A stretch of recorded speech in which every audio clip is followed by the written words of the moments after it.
Welcome back. Episode 3 or 4. What are we on now? 4. 4. Okay, we're getting rolling here. Welcome back, viewers. Episode 4. Today we're going to touch on some tidbits on driving, what it's kind of like to go through training as a recruit, some use of force stuff, what goes into that, tunnel vision and so on. I'll talk a little bit more about trauma as well. PTSD, burnout, stuff like that from my psychology background. And then we'll wrap it up with a couple of funny but kind of serious stories of mistakes that we made as new guys, only a few months in or even weeks in. So, all right, go ahead. Cool. We'll start with driving, I guess. With driving, obviously the job is already really stressful. Driving is super easy until you get all these distractions. So now you have a radio, now you have the computer, now you have to defensively drive a little bit more. You have the person next to you, your FTO, that's probably stressing you out. And all these things start turning your motor functions into mush real quick. So in the beginning, pretty much, at least for the way I go about it, is you're just going to start by driving, just learning how to be in a patrol car, just learning how to soak up the environment and hopefully handle very, very minor amounts of stress in the beginning. And then we'll kind of incorporate the radio, then we'll incorporate the computer, and then we'll incorporate a little bit more at a time. But when you first start driving, at least for me, I've already had some trainees that are involved in traffic collisions, or they start hitting curbs or poles or bushes or all sorts of things because the stress gets to them real quick. So if you get all of those other things down, like your radio and computer usage, if all that's smooth going in, then it can be more like second nature, and you can kind of do those things robotically while you drive. So yeah, and that reminds me, like, especially when you drive into code 3 driving, which is lights and sirens. At least that's what we call. I'm pretty sure code 3 is pretty universal nationwide. But I got a question for the viewers. Let's say we're responding to somebody broke into a house, but nobody's home. Let's say it's just like a home burglary.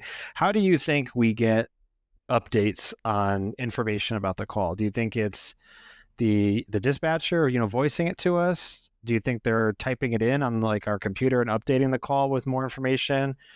Or do you think it's our partners, voicing it to us? Maybe you're the third guy there.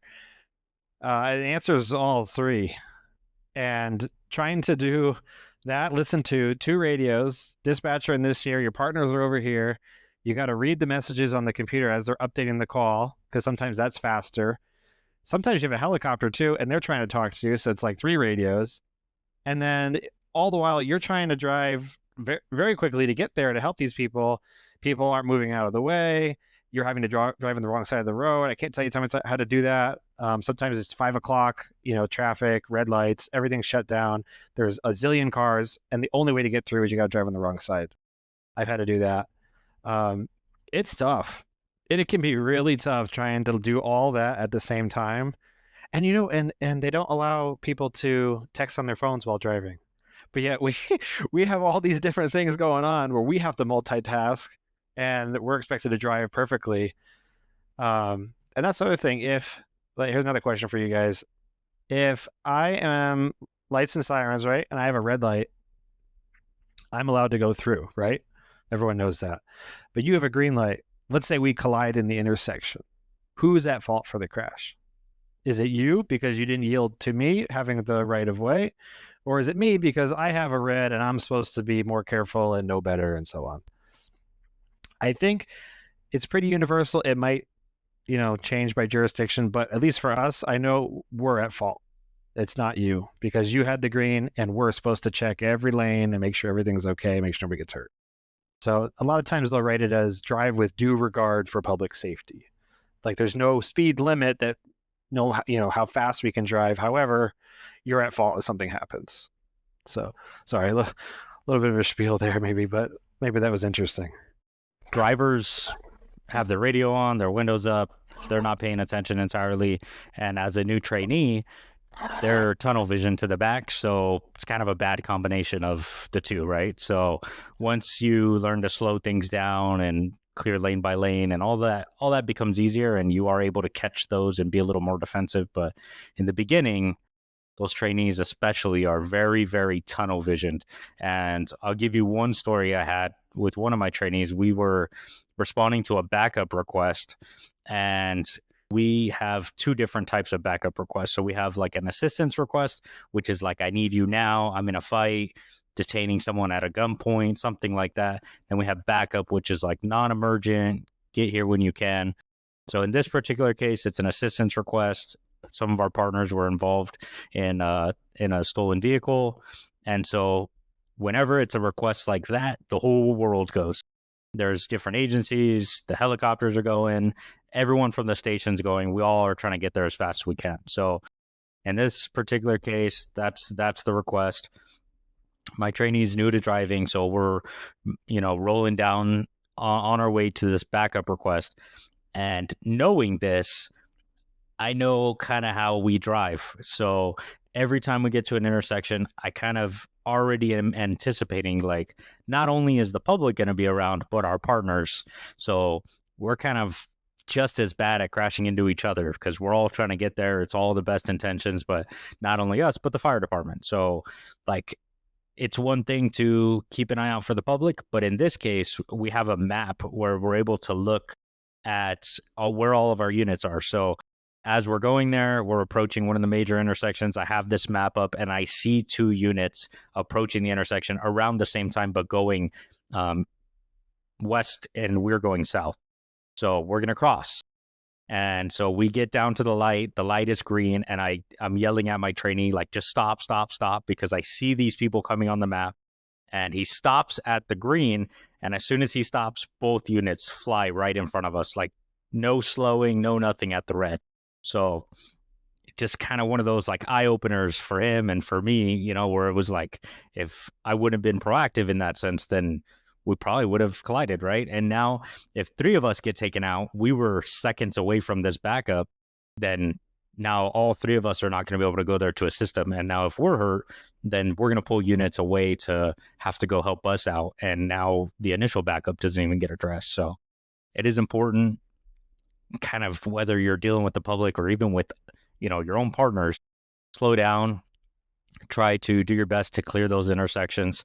Obviously, you do get distracted with all these other things, but you have to slow down a little bit and like learn to break out of that tunnel vision and still safely drive. Yeah, and if in that scenario there, if three cop cars get involved in an accident, just so you guys know, they can't write.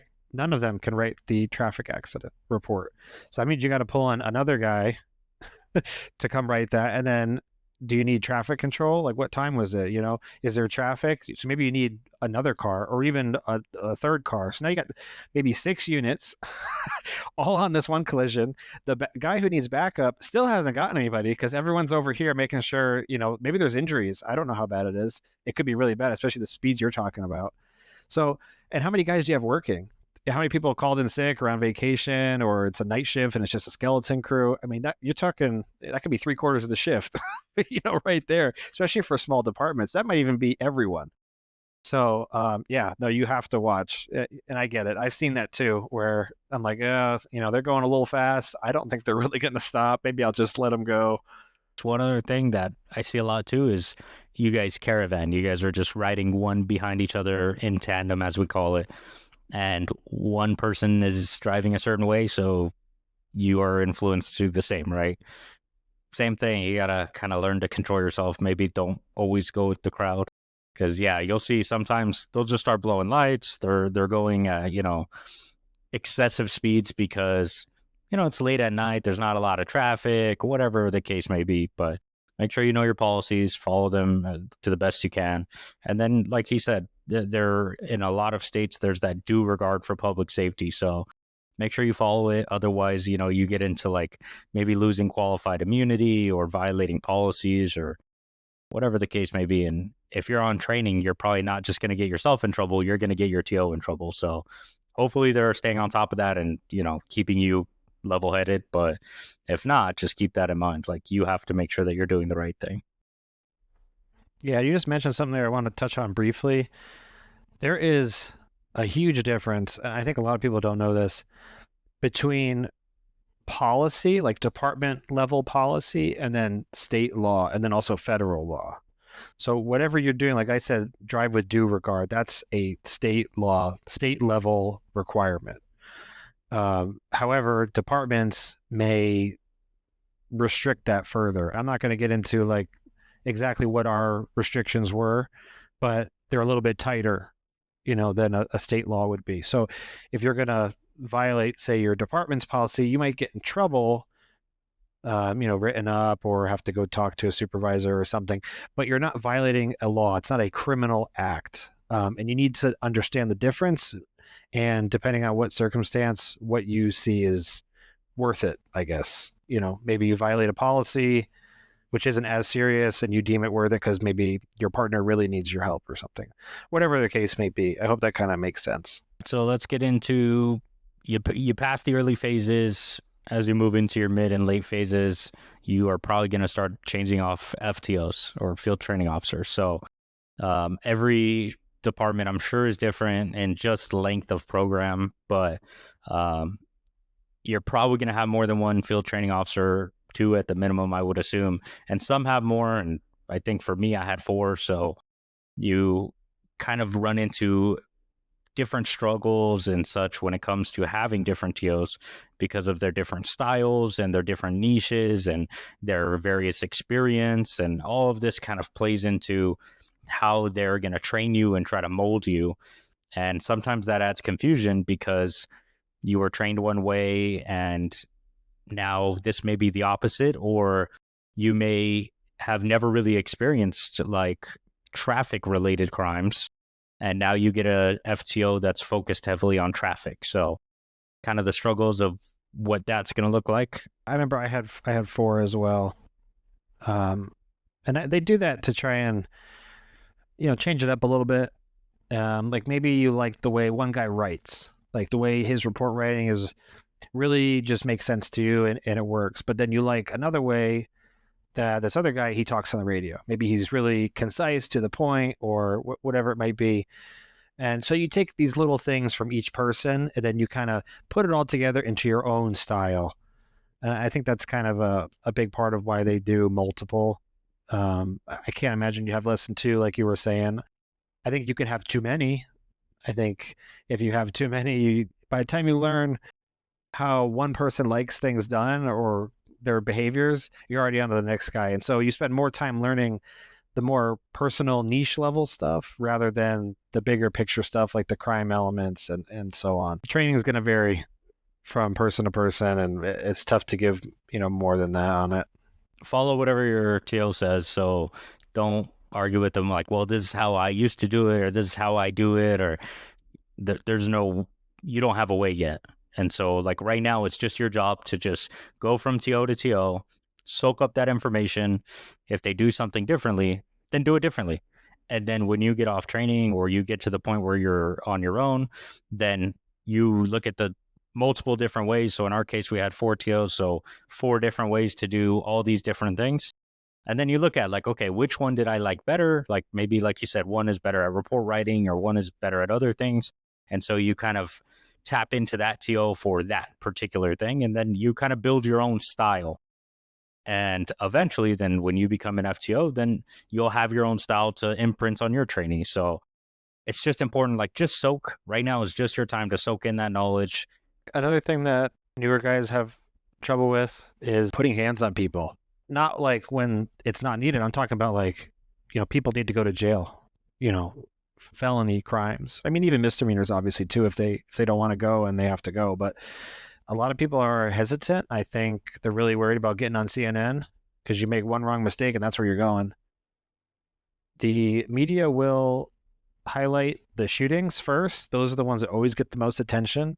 However, on a smaller scale for the departments, even smaller stuff like someone doesn't want to put handcuffs on and you have to force an arm behind a back. And then, they have a complaint of pain of their shoulder. Oh, you ripped this out of my shoulder. You did it on purpose. You were trying to hurt me. I'm going to file a complaint. And then you got to take them to the emergency room. The doctor has to clear them. There's x-rays. It's a whole thing. Those never make it on the media. But on our level, what a pain sometimes. And, it's not my fault that you robbed a store. Don't, like, you didn't want to go to jail because you committed a crime. Sorry, you're going to go to jail. You can either cooperate or not, but either way, you're going. You can touch on that a little bit. At some point, somebody needs to go to jail, and now we have to take action. And sometimes we have to use force to effect that arrest. And being new, sometimes that can be intimidating. And just like you said, putting, it's kind of a broad term, putting hands on someone, but it's essentially just grabbing them to handcuff them or to detain them or search them, whatever it may be. But just going hands on is something that you got to overcome very, very quickly. We find there is a lot of hesitation. Part of it is like, maybe they don't know for sure if they have enough to arrest yet, or maybe like we talked about those crime elements, have they gone through them in their head? Are they, sure that they met them and so on? So there's just kind of a bad combination of everything that leads to it. But eventually they are going to go hands on, right? Whether we tell them or not. And then, like you said, sometimes they resist. So now hesitation can't happen once the fight is on. It has to be smooth. It has to be quick. We have to end this fight right away, and we have to, detain and apprehend this person. So if you don't know your policies and you don't know your capabilities, then that's where you start hesitating, and you're not really sure, like, what can I do? Can I punch him? Can I use my weapons? When can I use a taser or whatever weapon you decide to utilize? And so then there's this lack of, anything. They just freeze, right? Or they start doing just some of the wildest things. And just one story that I remember, I have a trainee, I think it was maybe our first or second use of force together. And there's this girl, she's super drunk and she's refusing to go to the hospital. So at some point she starts fighting with the paramedics. And so I grab her arm and I'm telling him to grab her arm, and we put our arms behind her back. And I tell him to handcuff her. And so I am still holding one of her arms, and I see her other arm flailing in the air, and he has his handcuff out trying to catch her wrist with the handcuff. Right? Like, it makes no sense watching it live. Right. Right? Hold the arm, put the handcuff, right? It makes total sense. It's like how we practice in the academy and how we practice in all these other trainings. But now, like, there's this little bit of stress, and, like, we had complete control over the situation. It's not like she was, beating us or anything. For the most part, we were able to just restrain her. So the use of force was very minimal, but the stress was so high that he just starts doing these crazy things. And thankfully, it's nothing excessive, but you'll see, like, they start letting go of arms or legs to utilize these weapons, or they start, making threats like, I'll spray you, I'll spray you, I'll spray you. And then but next thing you know, it's been 10 minutes and we haven't utilized any weapons because you're just hoping that, the threat of it or the show of it is enough. So you have to know kind of how to go about these things, and it needs to be automatic, and you need to just take full control as quickly as possible. Yeah, I think some people, and you can tell me what you think, I think some people are hesitant to go hands-on because they don't want to deal with the paperwork. And I think they try and talk people into handcuffs for too long. Like, way beyond the point where you should be still talking to the person. They're obviously uncooperative. They're not going to, go willingly, and they're still talking to them. And I've seen it just go on way too long. And eventually, you can't just talk to them all day, because they will. They'll talk to you for hours, and eventually you have to go hands on. And I've seen that too many times. I think I've been guilty of that maybe a few times myself, because I'm like, oh man, another one. Like, I just finished the last one. Actually, do you remember I had a fight in one shift, and then I had 8 hours off, and then my next shift, like the first hour in, I had another one. It was like I hadn't even started the paperwork because it was at the end of the back half of that first shift, and then at the start of the next one.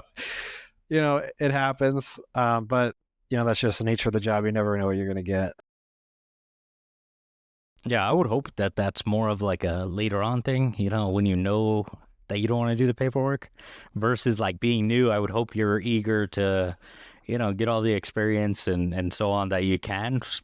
But, I get it at that sense too. Like we're already stacking the work on you. And obviously this kind of we talked about last week in report writing, like this is going to be very detailed and your actions are going to be articulated to the max. And these reports are very, very, very tedious, especially since we wear body cams, or, most agencies do nowadays. So if you're going to write a report, then there has to be footage that matches it. So it is important that like whatever you actually saw and did and all that, it now has to be justified on paper. So it takes quite a while to get those reports dialed in. Yeah.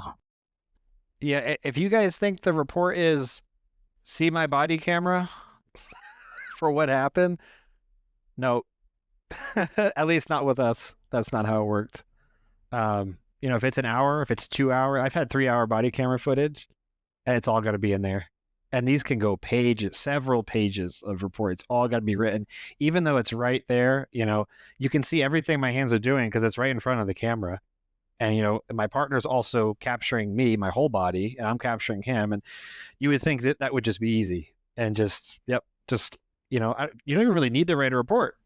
There you go, prosecutor, just watch my footage and you can see exactly what happened. But no, it has to be very, very detailed. What hand grabbed what body part, where you moved the arm this way, your foot did this, whatever. It's all got to be in there. Let me get a little bit into some trauma. I guess I can talk a little bit more about this from my psychology background. Almost a psychologist. I think a lot of people know, I think it's pretty obvious that first responders are much more exposed to traumatic events than your average person. There was a study done in 2010 that he came up with an average of 188 critical incidents or traumatic events in a first responder's career, which probably would be 25 years, I would guess, is what he went with, but I'm not sure. I'd have to read the whole study. In comparison to your average person, Zach, you got any guess of how many the average person would see in a lifetime? Probably under 5, if I had a guess. Yeah, so 1 to 3 with an average of 2. Yeah, that's about right. I guess maybe you're wondering what is a traumatic event, like what qualifies? That would be like car accidents, suicides, child death, like SIDS. Have you ever had it? I'm sure you've had a couple of SIDS. I know I've had a few. Those are tough. We try our best to get the baby to the hospital, but sometimes even your best isn't enough, and that can really weigh on you, especially if you deal with like child crimes, especially sex crimes, regardless of age. Those are always tough. There is so much literature out there, like research, empirical level research, that show for the first responders, peer-to-peer support groups are a big one. So like me and Zach could be a group. You really need 3, I guess, for a group, right? But just that someone to talk to, like, hey man, I went through this today, and then this happened, and then I walked in the room, and then Zach tells me, oh dude, I had one just like that 3 years ago. I totally hear where you're coming from, and we can talk it out, and that helps. Obviously, professional counseling, another huge one. If you need to go see someone, go see somebody. And I think a lot of departments will pay for it, or it's covered by insurance, at least in large part. I think that'll depend, organization level, but that's another one. Can help tremendously. And then the last one is for the first responder, having trainings and education. So if you go to like an 8-hour class on some like self-help topics or things that you could do if you have a traumatic event experience, what can you do like at home to help decompress so it doesn't eat you alive? I mean, literally from the inside out sometimes. And I've been to some bad calls. I'm sure Zach, I think anyone has, really. Have you done more than, a year, 2 years, especially in a big city, you're going to see something really bad, which sucks, but that's how the world is, unfortunately. And, oh yeah, one other thing. These events that happen, they build on each other. So if you haven't dealt with one and you have a second one and a third one and a fourth one, they compound and they don't go away. And it's called a cumulative trauma. So where most people only have maybe one, maybe you're in one bad car accident your whole life. Totally could happen, or it could even be 0. But with first responders, it's dozens. I mean, if not hundreds. And it says average of 188. I wonder, is that Chicago, New York, LA, or is that rural Nebraska and South Dakota? I don't know. I probably should read up on that a little bit more. But yeah, I would say hundreds. If you're in a high crime area, LA and Chicago, something like that, probably in the hundreds. I remember when I was working some of the tougher areas in LA, every Friday and Saturday night there was a gang shooting. Somebody was dying or at least shot every weekend, especially in the summer. Then it was Tuesdays and Wednesdays people were getting shot. I just want to touch on that briefly. It's hard, and just sitting here listening, like it brings up things, and you start remembering certain things that you've seen, and people you try to save, and all these different things. And like you said, you have to handle it, and you have to kind of get to a place where you're okay with it, or where you've done the work and you've accepted it, and you have to know, like, whatever you did and whatever action you took, like, that's the best you could have done in that moment. But hopefully you're prepared for it. And like I said, just talking through it helps, even if it's just with your partners. And sometimes you'll see, like, especially as a trainee, you're going to go somewhere and you may have guys that are, cracking jokes or, not taking it however you're taking it, most likely because they've probably seen it, or they've seen worse, or they've seen a handful of these. And, not that it doesn't bother them, but at some point you kind of try to remove yourself emotionally from a lot of these things, because when you see them, it's hard in the beginning, and it's kind of like a way to protect yourself, if you will. So I remember those first few, deaths and things like that in the beginning. They are really hard, and eventually you learn to cope better and better. And, hopefully your family can help support you, and your peers, of course, and you find some hobbies and things to help work you through it. So yeah, just make sure if it bothers you, or you're having nightmares, or you need to talk to someone. It's okay. It affects everyone differently, and sometimes you have to. Yeah, no, for sure. I don't really think there's much shame in it anymore. I think there was a stigma around that for a while. I mean, it still is there, absolutely, but there's just too many calls and too many things you're going to see. I was seeing death weekly when I was in the higher crime areas. I mean, every week, sometimes multiple times a week, I was seeing a dead body. Someone died. But yeah, you can't take it to heart. And I think sometimes I've been on calls where people are really upset. Say, drunk driver killed someone else who was uninvolved, hit somebody else and killed. And, you have to make that call. Are you the wife of John Smith? Yes. Okay. I'm sorry, he was involved in a fatal car accident. He did not survive. We're at this intersection. You can come see him if you want. That is so tough. Somebody's got to do it. I get that, but man, is it tough. And I think some people will look at us and we almost seem heartless, soulless. But the thing is, what you need to remember is, if we took every single one of these incidents to heart and brought it home with us, we would make it. You just can't. We feel for everyone and all these calls that we go to, but you kind of have to distance yourself a little bit from it. If you get emotionally attached, you can't make it 30 years or 25 years. It's too hard. It's just too hard, I think, for probably almost anyone.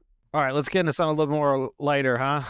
Yeah. Enough with the heavy. So, I know I have one funny but serious story of something dumb that I did when I was on training. But if you want to go first, this is where we're going to close it out with a funny story or two from us. I'll do one. So me and my tail, we get a call. We pretty much go to a hotel. Person screaming, lady heard yelling from a hotel room. We get there, and we see at the bottom of the door, big pool of blood. And we're kind of like, definitely on edge. So we start knocking, no one answers. Then at some point, the window opens and we see a guy peek out. So we try making some announcements, and this guy is right away kind of panicking, and he kind of hits the blinds to close the window again and leaves us enough to kind of look in. So me, my TO, and there's one other officer here, and we're looking in just enough, and we see this guy pacing around in there, and in the bathroom, since it's a small hotel room, we see again more blood and what kind of looks like a person laying in a bathtub. And so we're like, gotta go now, right?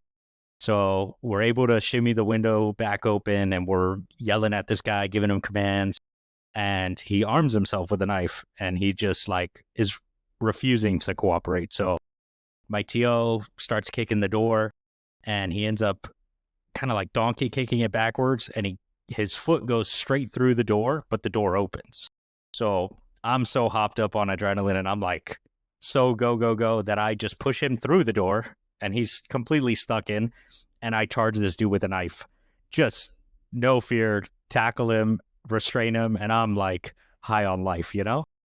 And I just remember like standing up with him and seeing my TO in the door, just livid. And so we get him back to the car. We kind of calm down, like everything goes a little cool, you know? And my TO gets all the guys together, and he's just like exchanging a lot of words that should never be repeated. And I'm getting yelled at because like I didn't even see the knife. I didn't see any of this. We end up going back up to the hotel room. Thankfully that there was no one in the bathtub, and the girl, it was not what it seemed to be. She was punched in the nose, and so still a crime, but she bled a lot, and it looked way worse than it was. She actually wasn't there. There was no one in the bath. She had left, and we found this out later. So nothing crazy, thankfully, but I did see the knife, big kitchen knife, and I didn't even see it at the time. I just, was so go, go, go. And, you speak about it after, and like, I wedged him in the door even further, which is a huge safety risk. And now he's at a position of disadvantage, and that guy has a knife, and just all bad, all bad. But you start doing a lot of really, really dumb things when you're on training, and you get that tunnel vision, and the stress is just through the roof. And as soon as that like decision is made that we're going to kick the door, you just like, your brain turns off and your autopilot turns on, and you start doing things that should have never happened. I have two stories. Well, I'll do the serious one, and then I'll do the more funny one second. I remember I was on training. I was probably, what was I? Probably my third month, I think. No, it'll be my fourth month. And we take a guy to jail. I don't remember what it was. Took him to jail. And I remember while I was in the jail, I heard like a hot call coming out. I can't remember. It was a fight, like a dozen people fighting or something like that at like a house. So we hear that, and we're like, forget it. We'll finish booking this guy later. He's already in there. He's secure. We'll do the report and all that later. Let's go help out with this. So we run out, jump in the car, haul over there. It turns out to be just a big nothing. I don't even know if anybody was even fighting. It was more like arguing. A lot of 911 callers will say like they're fighting, but they have to clarify like physically fighting or like arguing fighting. There's verbal fighting. There's difference. So I think it turned out to be a big nothing. But while I was there, my training officer noticed I didn't have my gun with me. I had left it in the jail because the guns aren't allowed in the jail, and it would happen so fast, I forgot to grab it on my way out. I said, "Oh," I noticed it too. As soon as I stepped out of the car, I was like, "Oh, I don't have it." But there were plenty of other people there as well. But it's still a big deal. Like you can't do that. So I got a talking to as well. Words were exchanged, same as your scenario, but that's one you don't do twice. And I think that one's actually a pretty common mistake. I've heard of that happening. I want to say regularly, but a lot of people have made that. Just don't make it twice. One of those kind of things. Dumb, but I was just so eager. I was just ran out. I was 100 miles an hour. Let's go. And I felt dumb after. Okay, so the other one is more funny. I heard it starts off not too funny. It was two guys on a call, and I don't remember what it was, but there was a crime, and the person had to go to jail, and they ended up struggling with this guy, kind of rolling around with him a little bit, trying to get his hands behind his back. He didn't want to go, and he's, wrestling. Well, they decided to pepper spray him to try and subdue him a little bit so they could get their arms. Well, I guess One partner missed the suspect and sprayed his other partner right in the face. so Sounds so about we right. we got there. I think this is probably like month 5. I was on training, and there, he's got all the snots coming down, and he's like, "Oh man, that sucked." Because now it's even harder to get this guy in handcuffs because now you're fighting pepper spray as well. So I think it was another training like pair, and the training officer sprayed the trainee by by accident. Oh, really? I mean, I guess it wasn't one like, a mistake I made on training, but something that happened on training to one of my friends that was on training. So, anyways, there you go. There's my funny story. It's a good welcome to patrol right there. Yeah. I like it. Yeah, that'll wake you up. And I think it was in the Oh summer too, yeah, so it was hot. It was hot, then hot pepper yeah, spray in your face. and it just doesn't go away. Like No, it that's takes a gonna few scar. hours at Mm-hmm. least. Yeah. Yep. And now there's a lot of paperwork to do. Yeah. And then after Yeah, all that, yeah. he was a trainee, so he had to write all the Right. paperwork. Go sit down and focus now. Let's go. Yep. Right. Do Go wash one out of your these face and try and and type. that's right. Wipe your eye and type. It's gonna be hours That's of doing right. that. Yeah. So, Yeah. perks of the job, I guess. Yep. What are you gonna do? Oh yeah.